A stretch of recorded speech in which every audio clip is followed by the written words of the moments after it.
BJP ने नुपुर शर्मा को उनके आपत्तिजनक बयान के 10 दिन बाद पार्टी से सस्पेंड किया।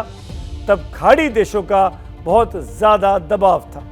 वो दबाव इतना बढ़ा कि कल जब ईरान के विदेश मंत्री डॉक्टर हुसैन अमीर अब्दुल्लान ने प्रधानमंत्री के राष्ट्रीय सुरक्षा सलाहकार अजीत डोवाल से मुलाकात की तो इस मुद्दे को भी उठाया। डोवाल ने उनको भरोसा दिया कि गलत बयानी करने वालों से कितनी कड़ाई से निपटेंगे, जो दूसरों के लिए सबक होगा।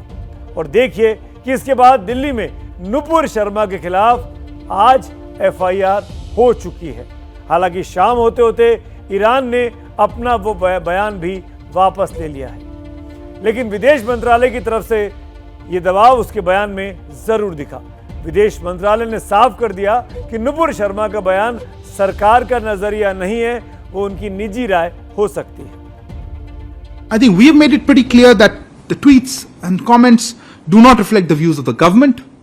This has been conveyed to our interlocutors, as also the fact that action has been taken by the concerned quarters against those who made the comments and tweets.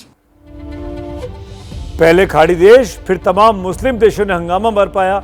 कुछ देशों ने हमारे राजदूतों की पेशी करा दी कि पैगंबर साहब के सम्मान में हिंदुस्तान ने गुस्ताखी क्यों की है। इस पर हिंदुस्तान में राजनीति भी हो रही है। कांग्रेस से लेकर शिवसेना तक कह रही है कि गलती बीजेपी ने की है तो माफी हिंदुस्तान क्यों मांगे। दरअसल ये मामला इतना सीधा साधा है नहीं। अब मैं आपको बताना चाहता हूं कि किसी राजदूत को कायदे से कोई देश कब तलब कर सकता है।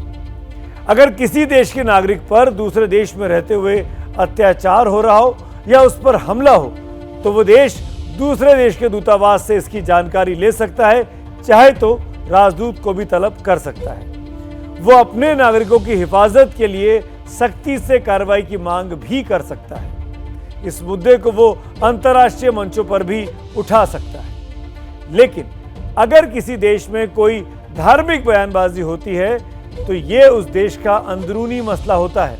इसमें किसी दूसरे देश को दखल देने का अधिकार नहीं मिल जाता। अब आप मुस्लिम देशों की सुविधाजनक चुप्पी और सुविधाजनक विरोध को इन तस्वीरों से समझिए। पाकिस्तान के कराची में एक मंदिर में कट्टरपंथियों ने तोड़फोड़ की, मूर्तियां तोड़ डाली, पूजा के सामान को उठाकर फेंक दिया, लेकिन किसी मुस्लिम देश ने नहीं कहा कि यह गलत हो रहा है। 21 साल पहले अफगानिस्तान में बामियान की बुद्ध की प्रतिमा तोड़ दी गई थी।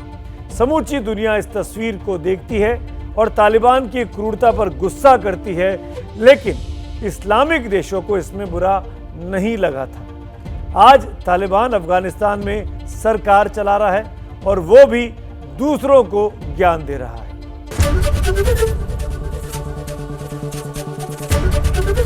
एबीपी न्यूज आपको रखे आगे।